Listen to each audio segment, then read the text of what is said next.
It is true that I have sent 6 bullets through the head of my best friend, and yet I hope to show by this statement that I am not his murderer. At first I shall be called a madman, madder than the man I shot in his cell at the Arkham Sanitarium. Later, some of my readers will weigh each statement, correlate it with the known facts, and ask themselves how I could have believed otherwise than I did, after facing the evidence of that horror, that thing on the doorstep. Until then, I also saw nothing but madness in the wild tales I have acted on. Even now I ask myself whether I was misled, or whether I am not mad after all.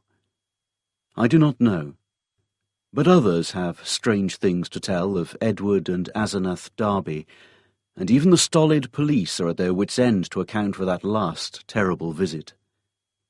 They have tried weakly to concoct a theory of a ghastly jest or warning by discharged servants, yet they know in their hearts that the truth is something infinitely more terrible and incredible. So I say that I have not murdered Edward Darby.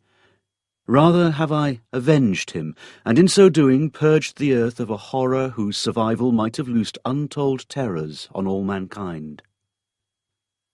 There are black zones of shadow close to our daily paths, and now and then some evil soul breaks a passage through.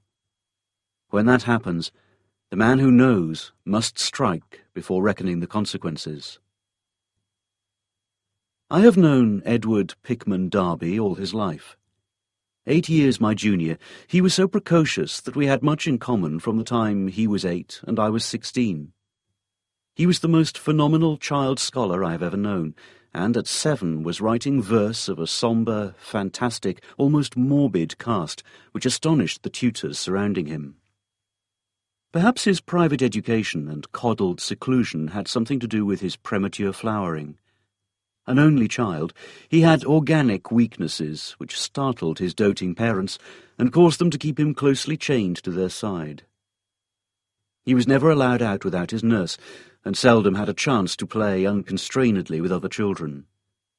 All this doubtless fostered a strange, secretive life in the boy, with imagination as his one avenue of freedom. At any rate, his juvenile learning was prodigious and bizarre, and his facile writings such as to captivate me despite my greater age. About that time I had leanings toward art of a somewhat grotesque cast, and I found in this younger child a rare kindred spirit.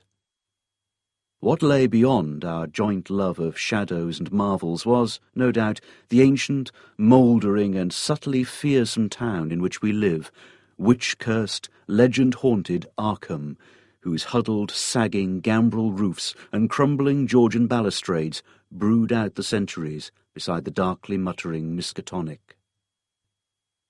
As time went by, I turned to architecture and gave up my design of illustrating a book of Edward's demoniac poems, yet our comradeship suffered no lessening.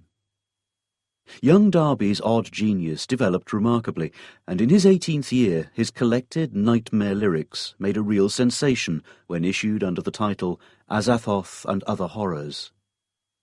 He was a close correspondent of the notorious Baudelarian poet Justin Jeffrey, who wrote The People of the Monolith and died screaming in a madhouse in 1926 after a visit to a sinister, ill-regarded village in Hungary. In self-reliance and practical affairs, however, Darby was greatly retarded because of his coddled existence. His health had improved, but his habits of childish dependence were fostered by over-careful parents, so that he never travelled alone, made independent decisions, or assumed responsibilities. It was early seen that he would not be equal to a struggle in the business or professional arena, but his family fortune was so ample that this formed no tragedy. As he grew to years of manhood, he retained a deceptive aspect of boyishness.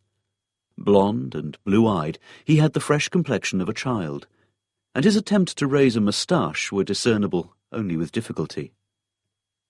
His voice was soft and light, and his unexercised life gave him a juvenile chubbiness rather than the paunchiness of premature middle age.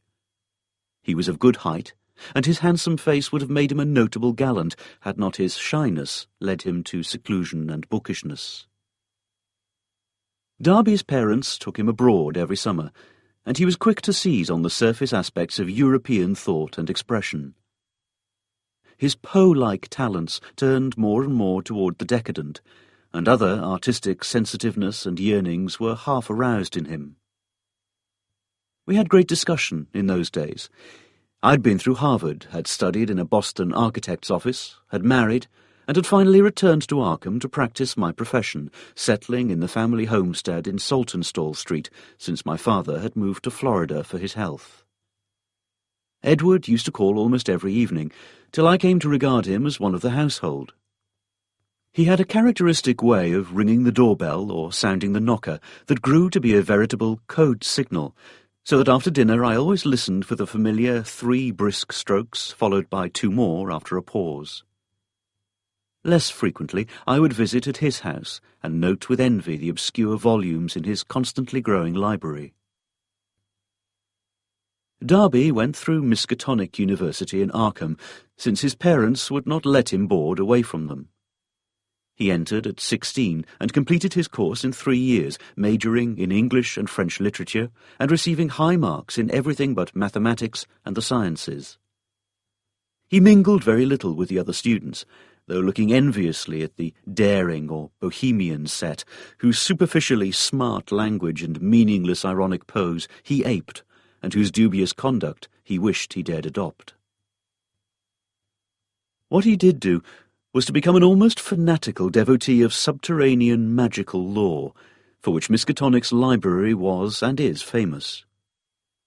Always a dweller on the surface of fantasy and strangeness, he now delved deep into the actual runes and riddles left by a fabulous past for the guidance or puzzlement of posterity. He read things like the frightful Book of Abon, the Unaussprechlichen Kulten of von Junst, and the forbidden Necronomicon of the mad Arab Abdul al-Hazred, though he did not tell his parents he had seen them. Edward was 20 when my son and only child was born, and seemed pleased when I named the newcomer Edward Darby Upton after him.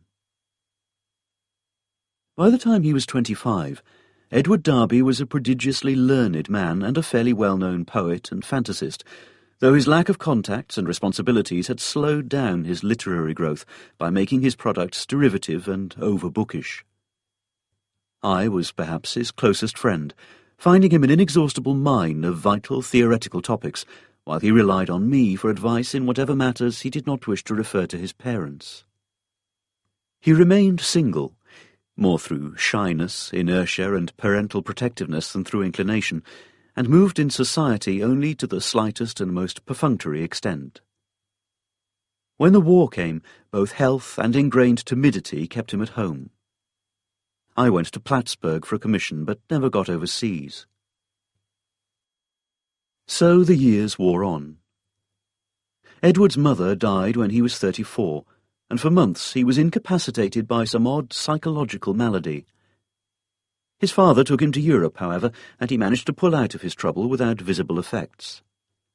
Afterward, he seemed to feel a sort of grotesque exhilaration, as if of partial escape from some unseen bondage. He began to mingle in the more advanced college set, despite his middle age, and was present at some extremely wild doings, on one occasion paying heavy blackmail, which he borrowed of me, to keep his presence at a certain affair from his father's notice. Some of the whispered rumours about the wild Miskatonic set were extremely singular. There was even talk of black magic, and of happenings utterly beyond credibility.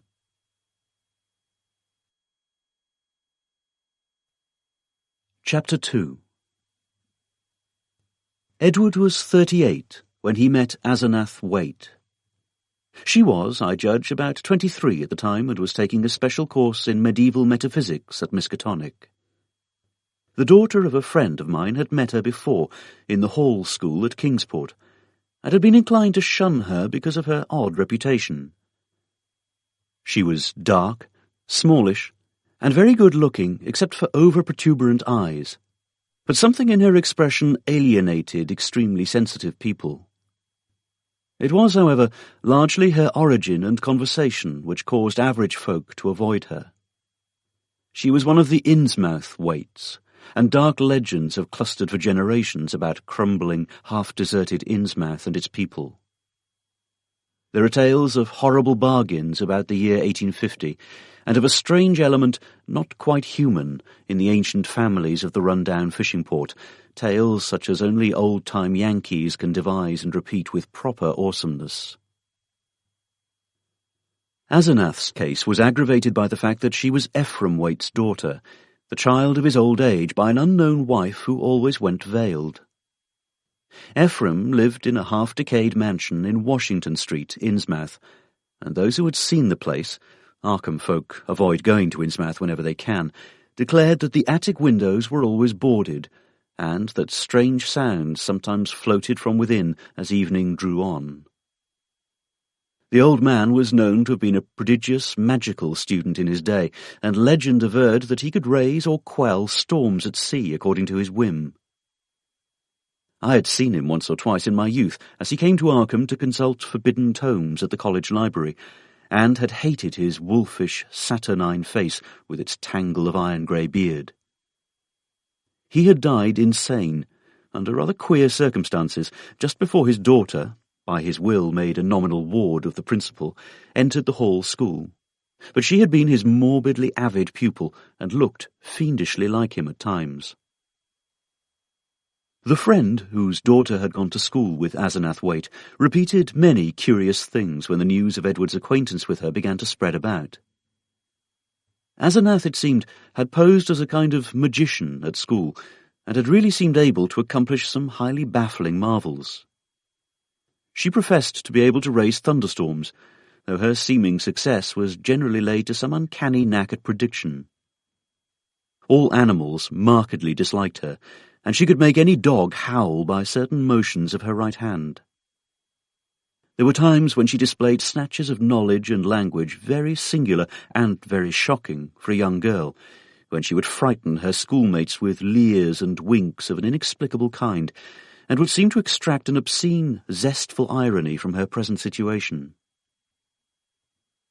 Most unusual, though, were the well-attested cases of her influence over other persons. She was, beyond question, a genuine hypnotist. By gazing peculiarly at a fellow student, she would often give the latter a distinct feeling of exchanged personality, as if the subject were placed momentarily in the magician's body, and able to stare half across the room at her real body, whose eyes blazed and protruded with an alien expression. Asenath often made wild claims about the nature of consciousness, and about its independence of the physical frame, or at least from the life processes of the physical frame. Her crowning rage, however, was that she was not a man, since she believed a male brain had certain unique and far-reaching cosmic powers. Given a man's brain, she declared she could not only equal but surpass her father in mastery of unknown forces. Edward met Asenath at a gathering of intelligentsia held in one of the students' rooms, and could talk of nothing else when he came to see me the next day.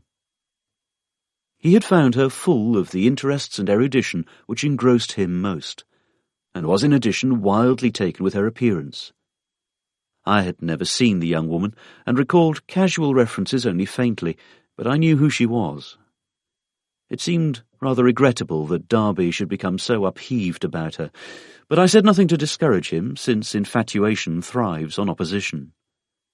He was not, he said, mentioning her to his father.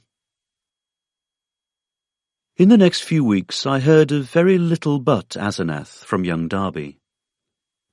Others now remarked Edward's autumnal gallantry, though they agreed that he did not look even nearly his actual age, or seem at all inappropriate as an escort for his bizarre divinity. He was only a trifle paunchy, despite his indolence and self-indulgence, and his face was absolutely without lines. Asenath, on the other hand, had the premature crow's feet which come from the exercises of an intense will. About this time, Edward brought the girl to call on me, and I at once saw that his interest was by no means one-sided.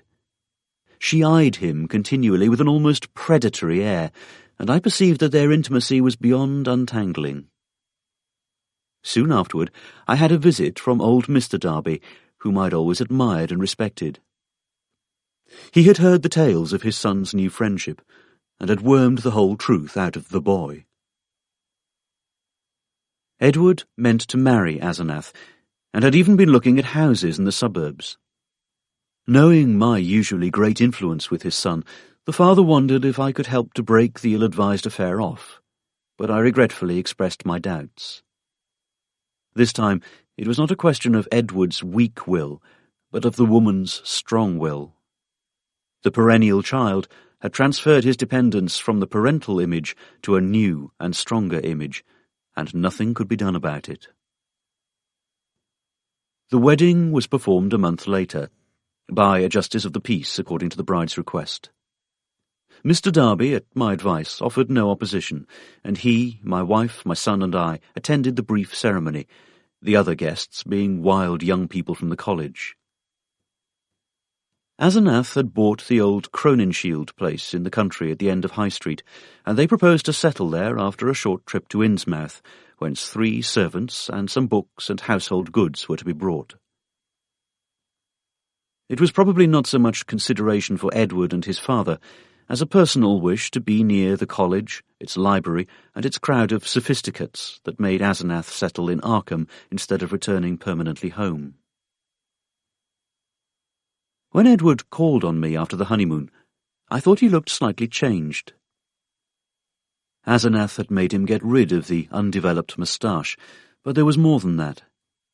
He looked soberer and more thoughtful, his habitual pout of childish rebelliousness being exchanged for a look almost of genuine sadness. I was puzzled to decide whether I liked or disliked the change. Certainly he seemed for the moment more normally adult than ever before. Perhaps the marriage was a good thing. Might not the change of dependence form a start towards actual neutralization, leading ultimately to responsible independence? He came alone, for Asenath was very busy. She had brought a vast store of books and apparatus from Innsmouth. Darby shuddered as he spoke the name, and was finishing the restoration of the Crowninshield house and grounds. Her home, in that town, was a rather disgusting place, but certain objects in it had taught him some surprising things. He was progressing fast in esoteric lore now that he had Asenath's guidance. Some of the experiments she proposed were very daring and radical.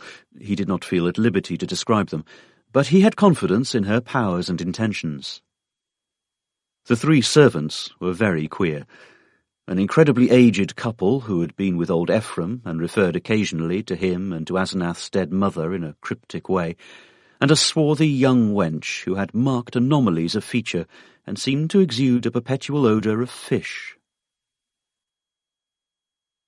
Chapter 3. For the next 2 years I saw less and less of Darby. A fortnight would sometimes slip by without the familiar 3 and 2 strokes at the front door, and when he did call, or when, as happened with increasing infrequency, I called on him, he was very little disposed to converse on vital topics. He had become secretive about those occult studies which he used to describe and discuss so minutely, and preferred not to talk of his wife.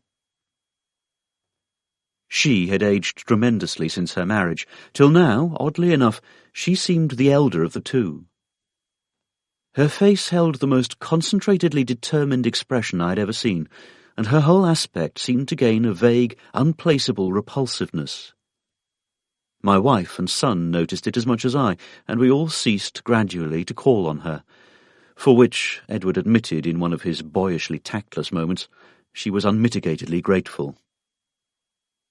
Occasionally the Darbys would go on long trips, ostensibly to Europe, though Edward sometimes hinted at obscurer destinations.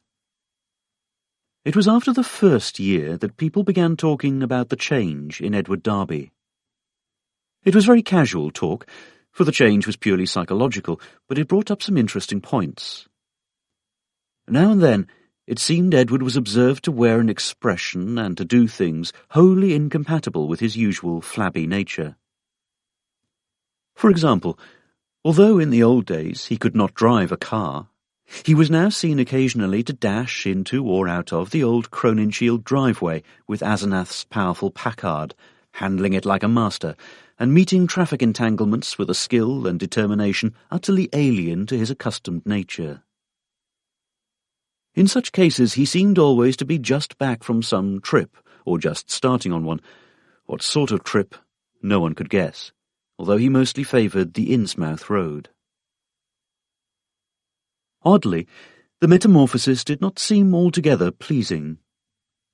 People said he looked too much like his wife, or like old Ephraim Waite himself in these moments, or perhaps these moments seemed unnatural because they were so rare.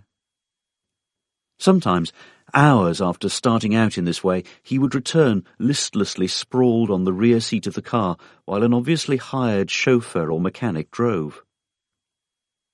Also, his preponderant aspect on the streets during his decreasing round of social contacts, including, I may say, his calls on me, was the old-time indecisive one, its irresponsible childishness even more marked than in the past. While Asenath's face aged, Edward, aside from those exceptional occasions, actually relaxed into a kind of exaggerated immaturity, save when a trace of the new sadness or understanding would flash across it. It was really very puzzling. Meanwhile, the Darbys almost dropped out of the gay college circle, not through their own disgust, we heard, but because something about their present studies shocked even the most callous of the other decadents. It was in the 3rd year of the marriage that Edward began to hint openly to me of a certain fear and dissatisfaction. He would let fall remarks about things going too far, and would talk darkly about the need of gaining his identity. At first I ignored such references, but in time I began to question him guardedly, remembering what my friend's daughter had said about Asenath's hypnotic influence over the other girls at school, the cases where students had thought they were in her body, looking across the room at themselves. This questioning seemed to make him at once alarmed and grateful, and once he mumbled something about having a serious talk with me later. About this time, old Mr. Darby died, for which I was afterward very thankful. Edward was badly upset, though by no means disorganized. He had seen astonishingly little of his parents since his marriage, for Asenath had concentrated in herself all his vital sense of family linkage. Some called him callous in his loss, especially since those jaunty and confident moods in the car began to increase.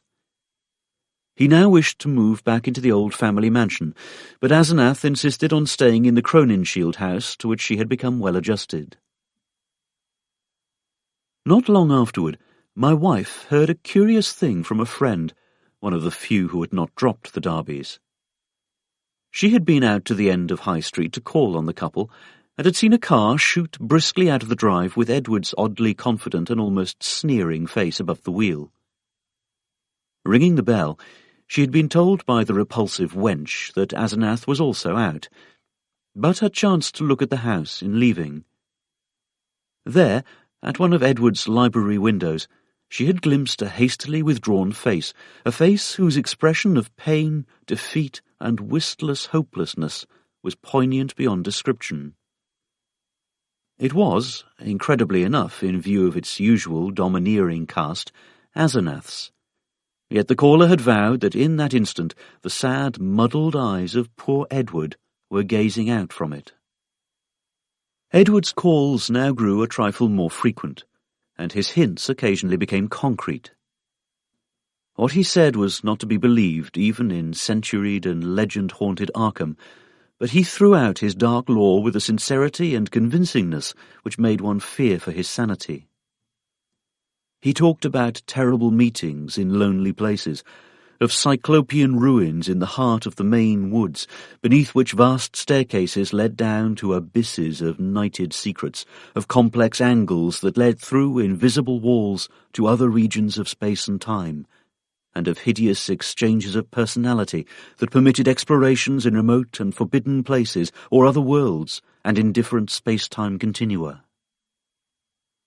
He would now and then back up certain crazy hints by exhibiting objects which utterly nonplussed me, elusively coloured and bafflingly textured objects like nothing ever heard of on Earth, whose insane curves and surfaces answered no conceivable purpose and followed no conceivable geometry.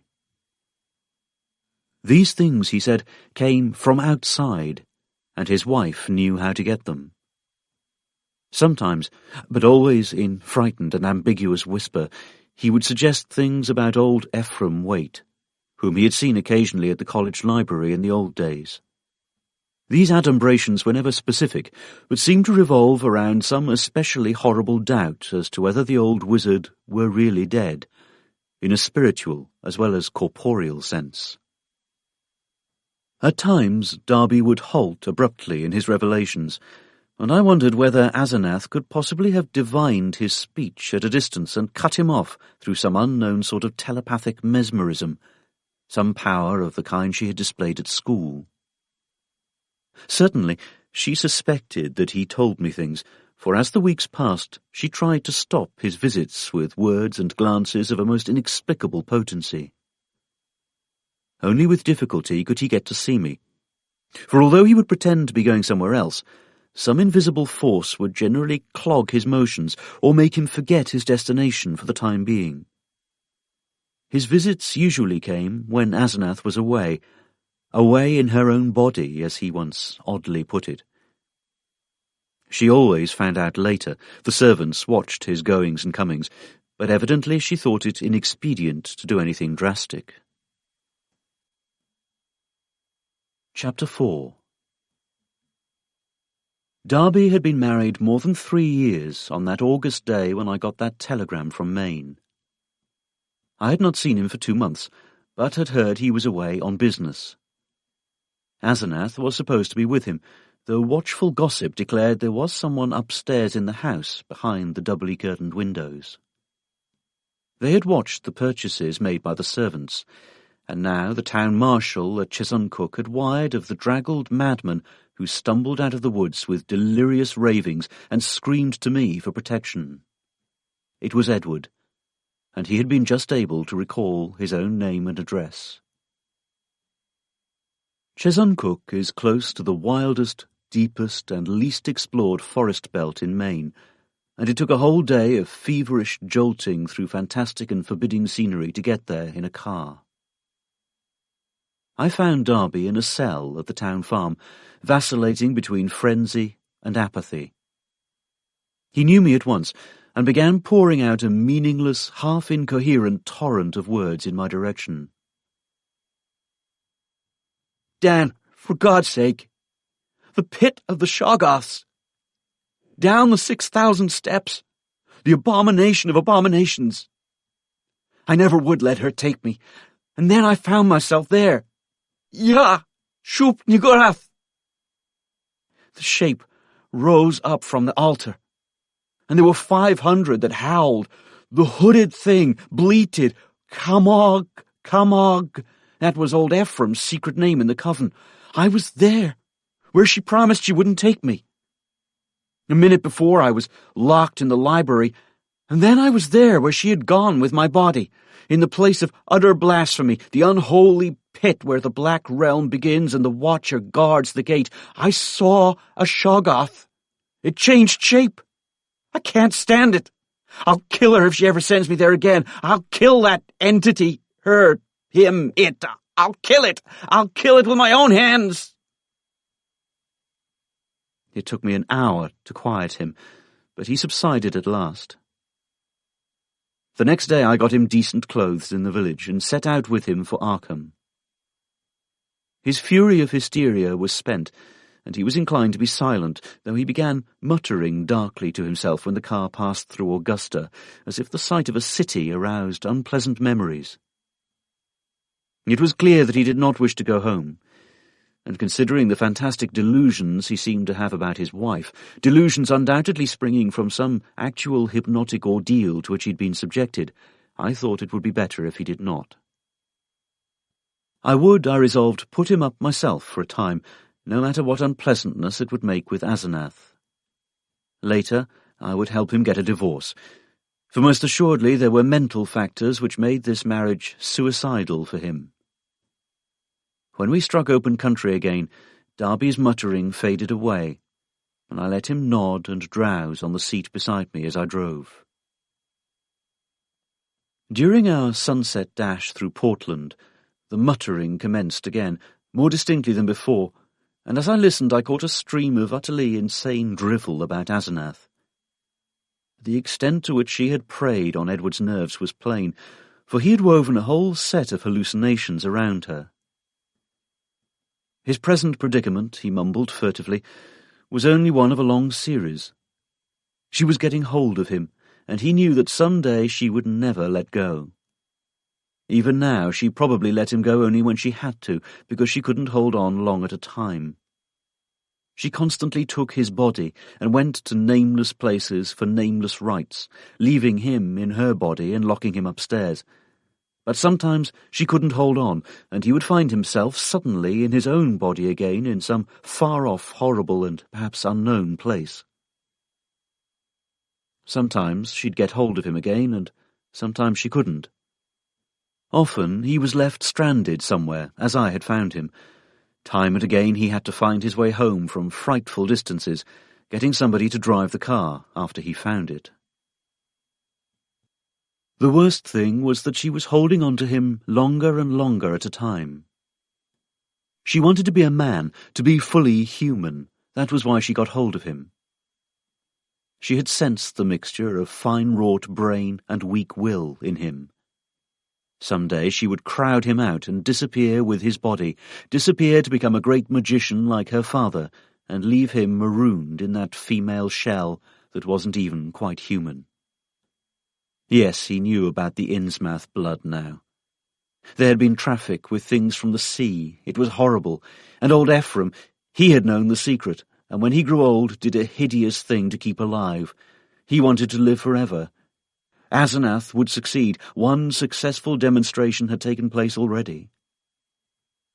As Darby muttered on, I turned to look at him closely, verifying the impression of change which an earlier scrutiny had given me. Paradoxically, he seemed in better shape than usual, harder, more normally developed, and without the trace of sickly flabbiness caused by his indolent habits. It was as if he had been really active and properly exercised for the first time in his coddled life, and I judged that Asenath's force must have pushed him into unwonted channels of motion and alertness. But just now his mind was in a pitiable state, for he was mumbling wild extravagances about his wife, about black magic, about old Ephraim, and about some revelation which would convince even me. He repeated names which I recognized from bygone browsings in forbidden volumes, and at times made me shudder with a certain thread of mythological consistency, or convincing coherence, which ran through his maundering. Again and again he would pause, as if to gather courage for some final and terrible disclosure. Dan, don't you remember him? Wild eyes, and the unkempt beard that never turned white. He glared at me once, and I never forgot it. Now she glares that way, and I know why. He found it in the Necronomicon, the formula. I don't dare tell you the page yet, but when I do, you can read and understand. Then you will know what has engulfed me. On, body to body to body. He means never to die. The life glow. He knows how to break the link. It can't flicker on a while even when the body is dead. I'll give you hints, and maybe you'll guess. Listen, Dan, do you know why my wife always takes such pains with that silly backhand writing? Have you ever seen a manuscript of old Ephraim's? Do you want to know why I shivered when I saw some hasty notes Asenath had jotted down? Asenath, is there such a person? Why did they half think there was poison in old Ephraim's stomach? Why did the Gilmans whisper about the way he shrieked like a frightened child when he went mad and Asenath locked him up in that padded attic room where the other had been? Was it old Ephraim's soul that was locked in? Who locked in whom? Why had he been looking for months for someone with a fine mind and a weak will? Why did he curse that his daughter wasn't a son? Tell me. Daniel Upton. What devilish exchange was perpetrated in the house of horror where that blasphemous monster had his trusting, weak-willed, half-human child at his mercy? Didn't he make it permanent, as she'll do in the end with me? Tell me why that thing that calls itself Asenath writes differently off guard, so that you can't tell its script from... Then the thing happened.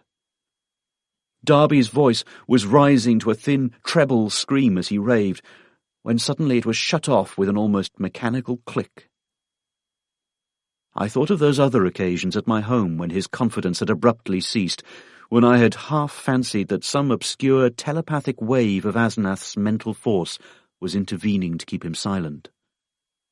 This, though, was something altogether different, and, I felt, infinitely more horrible.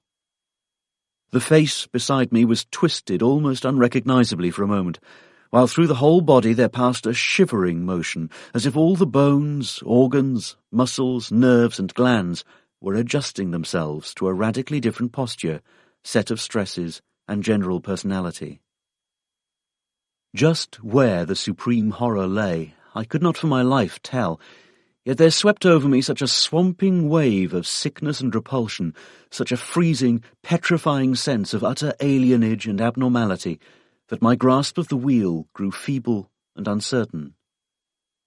The figure beside me seemed less like a lifelong friend than like some monstrous intrusion from outer space, some damnable, utterly accursed focus of unknown and malign cosmic forces.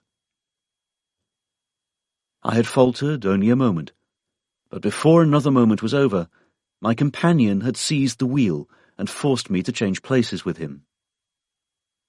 The dusk was now very thick, and the lights of Portland far behind, so I could not see much of his face. The blaze of his eyes, though, was phenomenal, and I knew that he must now be in that queerly energized state, so unlike his usual self, which so many people had noticed.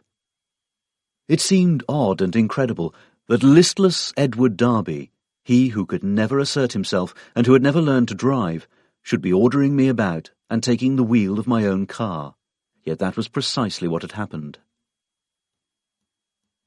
He did not speak for some time, and in my inexplicable horror, I was glad he did not. In the lights of Bideford and Saco, I saw his firmly set mouth, and shivered at the blaze of his eyes. The people were right. He did look damnably like his wife and like old Ephraim when in these moods.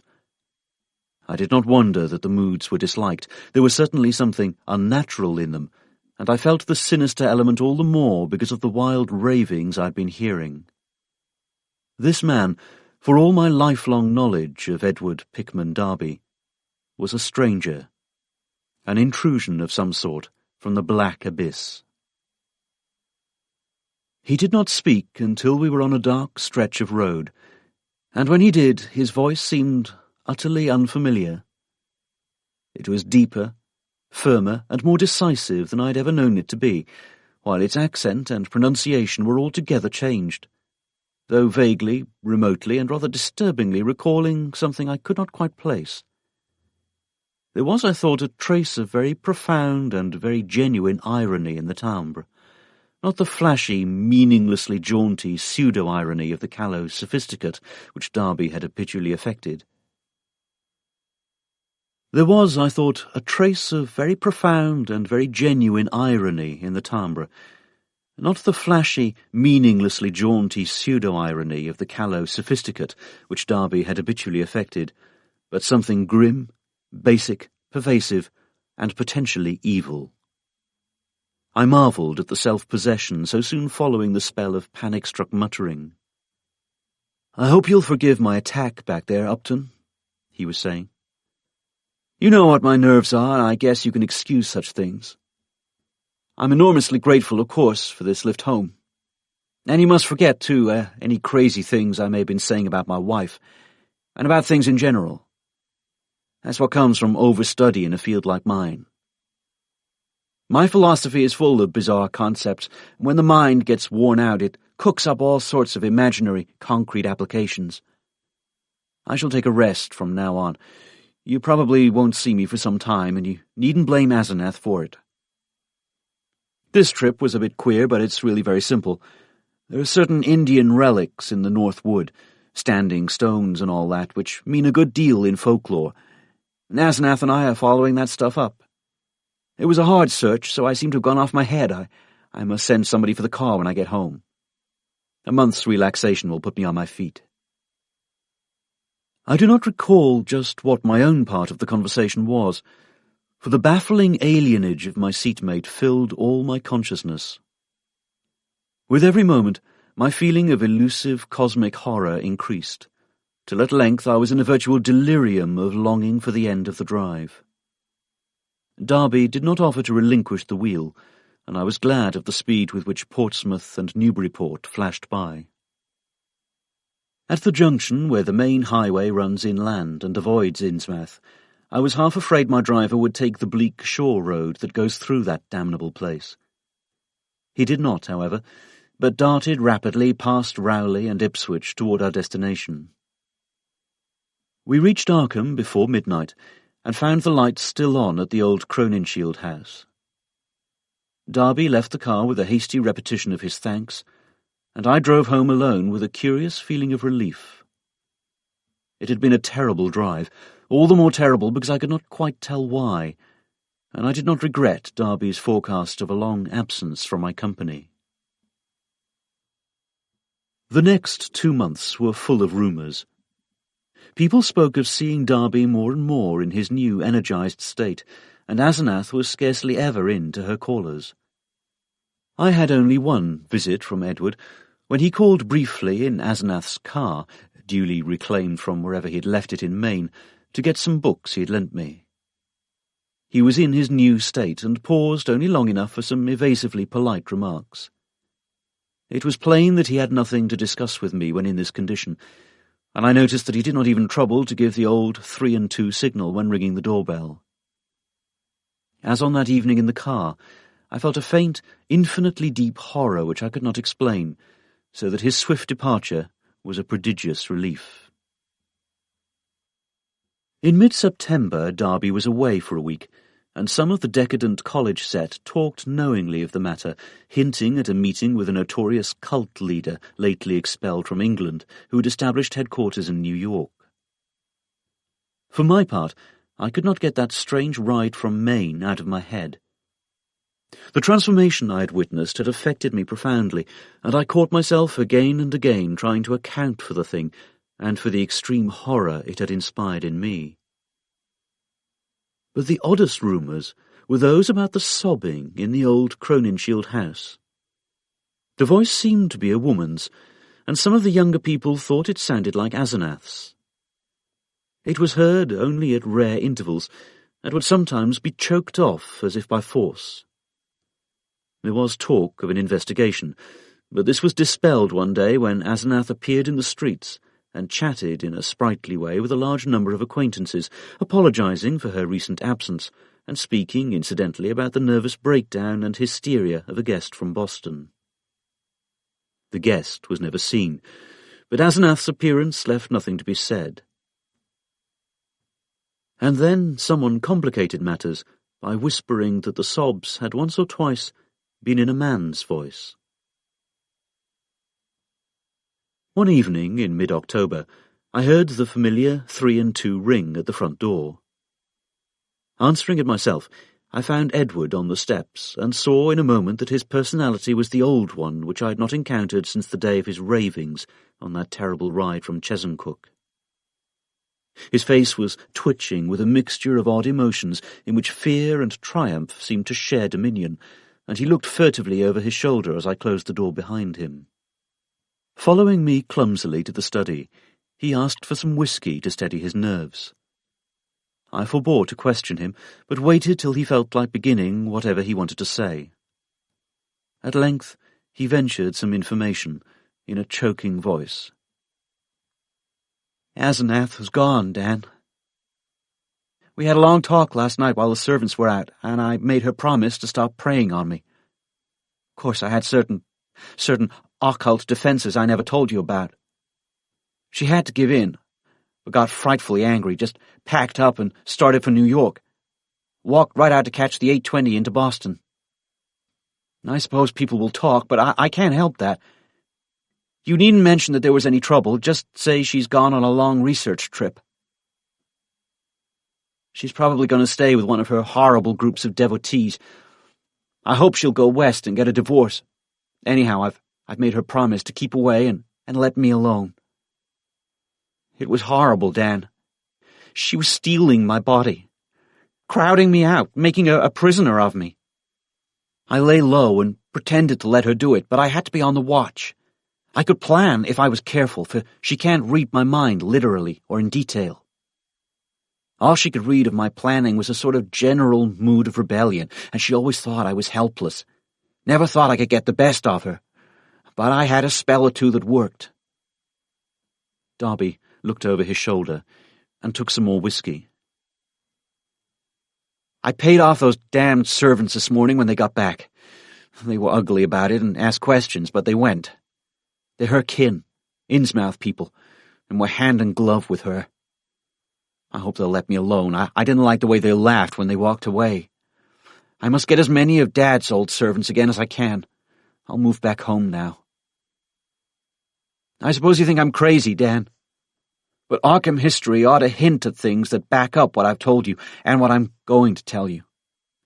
You've seen one of the changes, too. In your car, after I told you about Asenath that day coming home from Maine. That was when she got me, drove me out of my body. The last thing I remember was when I was all worked up trying to tell you what that she-devil is. Then she got me, and in a flash I was back at the house, in the library, where those damned servants had me locked up, and in that cursed fiend's body that isn't even human. You know it was she you must have ridden home with, that preying wolf in my body. You ought to have known the difference. I shuddered as Darby paused. Surely I had known the difference, yet could I accept an explanation as insane as this? But my distracted caller was growing even wilder. I had to save myself. I had to, Dan. She'd have got me for good at Hallowmass. They hold a Sabbath up there beyond Chesuncook, and the sacrifice would have clinched things. She'd have got me for good. She'd have been I, and I'd have been she, forever. Too late. My body would have been hers for good. She'd have been a man and fully human, just as she wanted to be. I suppose she'd have put me out of the way, killed her own ex-body with me in it, damn her, just as she did before, just as she did, or it did before. Edward's face was now atrociously distorted, and he bent it uncomfortably close to mine as his voice fell to a whisper. You must know what I hinted in the car. That she isn't Asenath at all, but really old Ephraim himself. I suspected it 1.5 years ago, and I know it now. Her handwriting shows it when she goes off guard. Sometimes she jots down a note in writing that's just like her father's manuscript, stroke for stroke. And sometimes she says things that nobody but an old man like Ephraim could say. He changed forms with her when he felt death coming. She was the only one he could find with the right kind of brain and a weak enough will. He got her body permanently, just as she almost got mine, and then poisoned the old body he'd put her into. Haven't you seen old Ephraim's soul glaring out of that she-devil's eyes dozens of times, and out of mine when she has control of my body? The whisperer was panting and paused for breath. I said nothing, and when he resumed his voice was nearer normal. This, I reflected, was a case for the asylum, but I would not be the one to send him there. Perhaps time and freedom from Asenath would do its work. I could see that he would never wish to dabble in morbid occultism again. I'll tell you more later. I must have a long rest now. I'll tell you something of the forbidden horrors she led me into. Something of the age-old horrors that even now are festering in out-of-the-way corners with a few monstrous priests to keep them alive. Some people know things about the universe that nobody ought to know, and can do things that nobody ought to be able to do. I've been in it up to my neck, but that's the end. Today I'd burn that damned Necronomicon and all the rest if I were librarian at Miskatonic. Can't get me now. I must get out of that accursed house as soon as I can and settle down at home. You'll help me, I know, if I need help. Those devilish servants, you know. And if people should get too inquisitive about Asenath. You see, I can't give them her address. And there are certain groups of searchers, certain cults, you know, that might misunderstand our breaking up. Some of them have damnably curious ideas and methods. I know you'll stand by me if anything happens, even if I have to tell you a lot that will shock you. I had Edward stay and sleep in one of the guest chambers that night, and in the morning he seemed calmer. We discussed certain possible arrangements for his moving back into the Derby mansion, and I hoped he would lose no time in making the change. He did not call the next evening, but I saw him frequently during the ensuing weeks. We talked as little as possible about strange and unpleasant things, but discussed the renovation of the old Derby house and the travels which Edward promised to take with my son and me the following summer. Of Asenath we said almost nothing, for I saw that the subject was a peculiarly disturbing one. Gossip, of course, was rife, but that was no novelty in connection with the strange menage at the old Crowninshield house. One thing I did not like was what Derby's banker let fall in an over-expansive mood at the Miskatonic Club, about the cheques Edward was sending regularly to a Moses and Abigail Sargent and a Eunice Babson in Innsmouth. That looked as if those evil-faced servants were extorting some kind of tribute from him, yet he had not mentioned the matter to me. I wished that the summer and my son's Harvard vacation would come so that we could get Edward to Europe. He was not, I soon saw, mending as rapidly as I had hoped he would, for there was something a bit hysterical in his occasional exhilaration, while his moods of fright and depression were altogether too frequent. The old Derby house was ready by December, yet Edward constantly put off moving. Though he hated and seemed to fear the Crowninshield place, he was at the same time queerly enslaved by it. He could not seem to begin dismantling things, and invented every kind of excuse to postpone action. When I pointed this out to him, he appeared unaccountably frightened. His father's old butler, who was there with other reacquired servants, told me one day that Edward's occasional prowlings about the house, and especially down cellar, looked odd and unwholesome to him. I wondered if Asenath had been writing disturbing letters, but the butler said there was no mail which could have come from her. It was about Christmas that Derby broke down one evening while calling on me. I was steering the conversation toward next summer's travels, when he suddenly shrieked and leapt up from his chair with a look of shocking, uncontrollable fright, a cosmic panic and loathing such as only the nether gulfs of nightmare could bring to any sane mind. "My brain! My brain! God damn, it's tugging from beyond, knocking, clawing. That she-devil, even now, Ephraim, Kamog, the pit of the Shoggoths.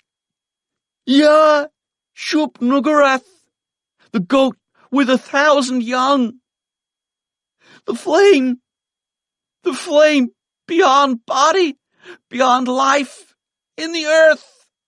Oh, God!" I pulled him back to his chair and poured some wine down his throat as his frenzy sank to a dull apathy. He did not resist, but kept his lips moving as if talking to himself. Presently I realized that he was trying to talk to me, and bent my ear to his mouth to catch the feeble words. Again. She's trying. I might have known. Nothing can stop that force. Not distance, nor magic, nor death. It comes and comes mostly in the night. I can't leave. It's horrible. Oh, God! Dan! If you only knew as I do just how horrible it is! When he had slumped down into a stupor, I propped him with pillows and let normal sleep overtake him. I did not call a doctor, for I knew what would be said of his sanity, and wished to give nature a chance if I possibly could. He waked at midnight, and I put him to bed upstairs, but he was gone by morning.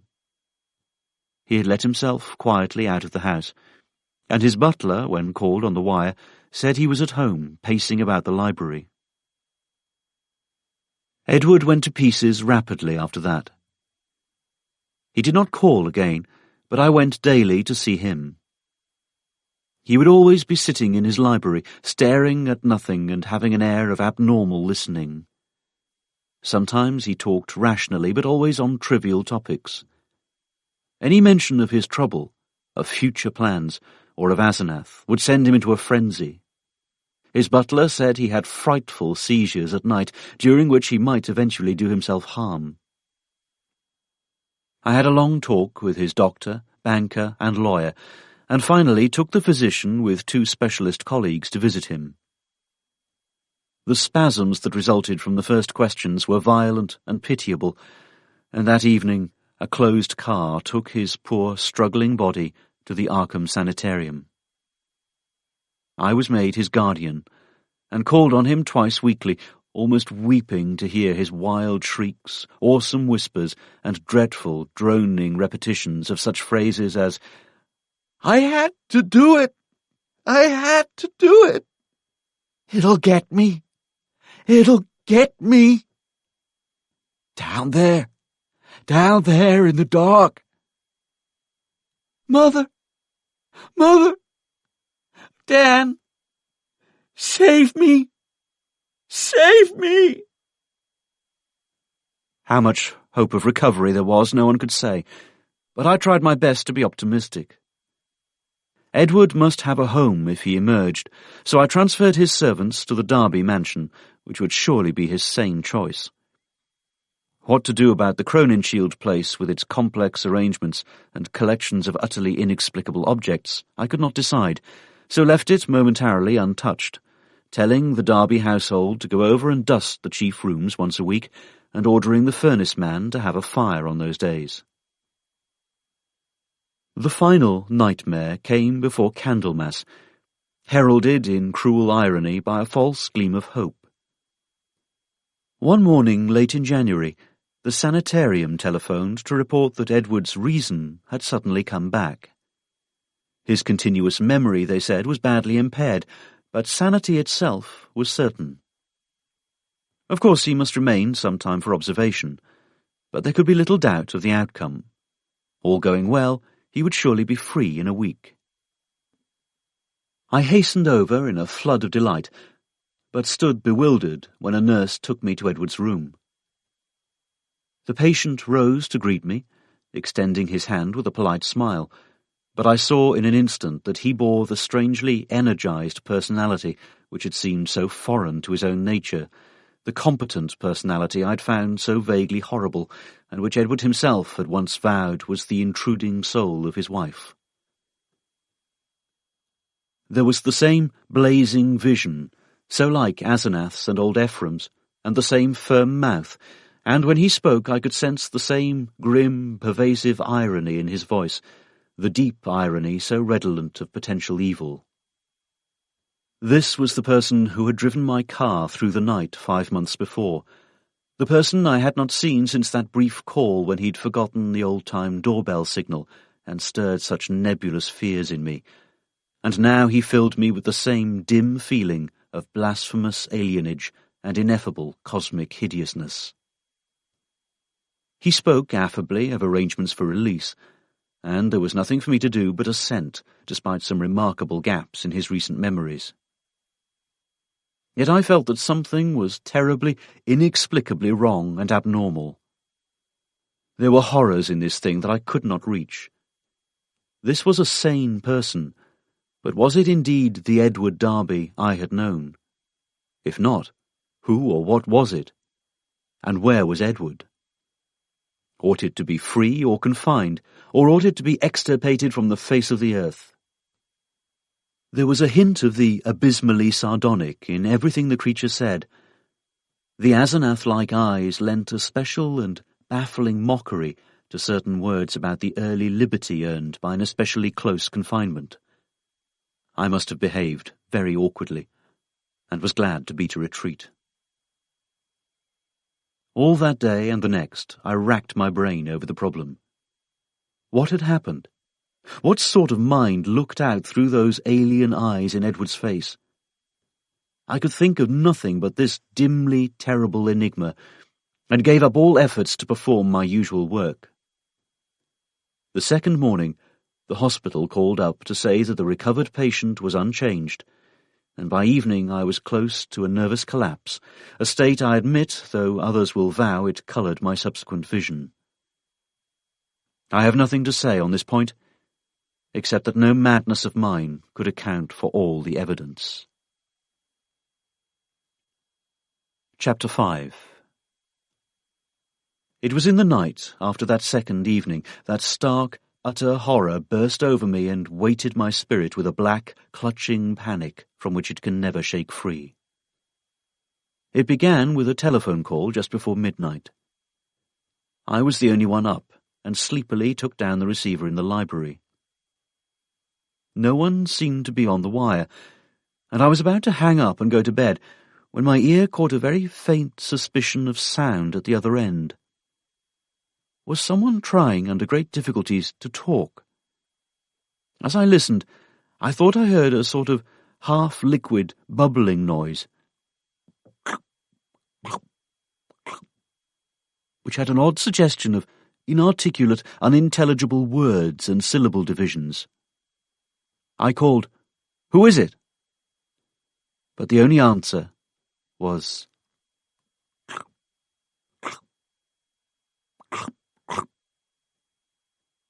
I could only assume that the noise was mechanical, but fancying that it might be a case of a broken instrument able to receive but not to send, I added, "I can't hear you. Better hang up and try information." Immediately, I heard the receiver go on the hook at the other end. This, I say, was just about midnight. When the call was traced afterward, it was found to come from the old Croninshield house, though it was fully half a week from the housemaid's day to be there. I shall only hint what was found at that house: the upheaval in a remote cellar storeroom, the tracks, the dirt, the hastily rifled wardrobe, the baffling marks on the telephone, the clumsily used stationery, and the detestable stench lingering over everything. The police, poor fools, have their smug little theories, and are still searching for those sinister discharged servants who have dropped out of sight amidst the present furore. They speak of a ghoulish revenge for things that were done, and say I was included because I was Edward's best friend and adviser. Idiots. Do they fancy those brutish clowns could have forged that handwriting? Do they fancy they could have brought what later came? Are they blind to the changes in that body that was Edward's? As for me, I now believe all that Edward Darby ever told me. There are horrors beyond life's edge that we do not suspect, and once in a while man's evil prying calls them just within our range. Ephraim, Asenath, that devil called them in, and they engulfed Edward as they are engulfing me. Can I be sure that I'm safe? Those powers survive the life of the physical form. The next day, in the afternoon, when I pulled out of my prostration and was able to walk and talk coherently, I went to the madhouse and shot him dead for Edward's and the world's sake. But can I be sure till he is cremated? They're keeping the body for some silly autopsies by different doctors, but I say he must be cremated. He must be cremated, he who was not Edward Darby when I shot him. I shall go mad if he's not, for I may be the next. But my will is not weak, and I shall not let it be undermined by the terrors I know are seething around it. One life. Ephraim, Asenath, and Edward. Who now? I will not be driven out of my body. I will not change souls with that bullet-ridden lich in the madhouse. But let me try to tell coherently of that final horror. I will not speak of what the police persistently ignored, the tales of that dwarfed, grotesque, malodorous thing met by at least 3 wayfarers in High Street just before 2 o'clock, and the nature of the single footprints in certain places. I will say only that just about 2 the doorbell and knocker waked me. Doorbell and knocker both applied alternately and uncertainly in a kind of weak desperation, and each trying to keep Edward's old signal of 3 and 2 strokes. Roused from sound sleep, my mind leaped into a turmoil. Darby at the door, and remembering the old code. That new personality had not remembered it. Was Edward suddenly back in his rightful state? Why was he here in such evident stress and haste? Had he been released ahead of time, or had he escaped? Perhaps, I thought, as I flung on a robe and bounded downstairs, his return to his own self had brought raving and violence, revoking his discharge and driving him to a desperate dash for freedom. Whatever had happened, he was good old Edward again, and I would help him. When I opened the door into the elm-arched blackness, a gust of insufferably fetid wind almost flung me prostrate. I choked in nausea, and for a second scarcely saw the dwarfed, humped figure on the steps. The summons had been Edward's, but who was this foul, stunted parody? Where had Edward had time to go? His ring had sounded only a second before the door opened. The caller had on one of Edward's overcoats, its bottom almost touching the ground, and its sleeves rolled back, yet still covering the hands. On the head was a slouch hat pulled low, while a black silk muffler concealed the face. As I stepped unsteadily forward, the figure made a semi-liquid sound like that I'd heard over the telephone, and thrust at me a large, closely written paper impaled on the end of a long pencil. Still reeling from the morbid and unaccountable fetor, I seized the paper and tried to read it in the light from the doorway. Beyond question, it was in Edward's script. But why had he written when he was close enough to ring, and why was the script so awkward, coarse, and shaky? I could make out nothing in the dim half-light, so edged back into the hall, the dwarf figure clumping mechanically after, but pausing on the inner door's threshold. The odour of this singular messenger was really appalling, and I hoped, not in vain, thank God, that my wife would not wake and confront it. Then, as I read the paper, I felt my knees give under me, and my vision go black. I was lying on the floor when I came to, that accursed sheet still clutched in my fear-rigid hand. This is what it said. Dan, go to the sanitarium and kill it. Exterminate it. It isn't Edward Darby anymore. She got me.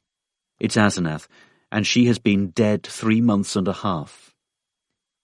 I lied when I said she'd gone away. I killed her. I had to. It was sudden, but we were alone and I was in my right body. I saw a candlestick and smashed her head in. She would have got me for good at Hallowmass. I buried her in the farther cellar storeroom under some old boxes and cleaned up all the traces. The servants suspected next morning, but they have such secrets that they dare not tell the police. I sent them off, but God knows what they and others of the cult will do. I thought for a while I was all right, and then I felt the tugging at my brain. I knew what it was. I ought to have remembered. A soul like hers, or Ephraim's, is half-detached and keeps right on after death as long as the body lasts.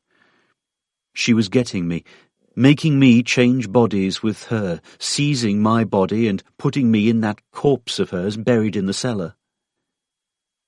I knew what was coming. That's why I snapped and had to go to the asylum. Then it came. I found myself choked in the dark, in Asenath's rotting carcass down there in the cellar under the boxes where I put it. And I knew she must be in my body at the sanitarium, permanently, for it was after Hallowmass and the sacrifice would work even without her being there, sane and ready for release as a menace to the world. I was desperate, and in spite of everything, I clawed my way out. I'm too far gone to talk. I couldn't manage to telephone, but I can still write. I'll get fixed up somehow and bring this last word and warning. Kill that fiend if you value the peace and comfort of the world. See that it is cremated. If you don't, it will live on and on, body to body, forever, and I can't tell you what it will do. Keep clear of black magic, Dan. It's the devil's business. Goodbye. You've been a great friend. Tell the police whatever they'll believe, and I'm damnably sorry to drag all this on you. I'll be at peace before long. This thing won't hold together much more. Hope you can read this. And kill that thing. Kill it. Yours, Ed. It was only afterward that I read the last half of this paper, for I'd fainted at the end of the third paragraph. I fainted again when I saw and smelled what cluttered up the threshold where the warm air had struck it. The messenger would not move or have consciousness any more. The butler, tougher fibred than I, did not faint at what met him in the hall in the morning. Instead, he telephoned the police. When they came, I'd been taken upstairs to bed, but the other mass lay where it had collapsed in the night. The men put handkerchiefs to their noses. What they finally found inside Edward's oddly assorted clothes was mostly liquescent horror. There were bones, too, and a crushed-in skull. Some dental work positively identified the skull as Asenath's.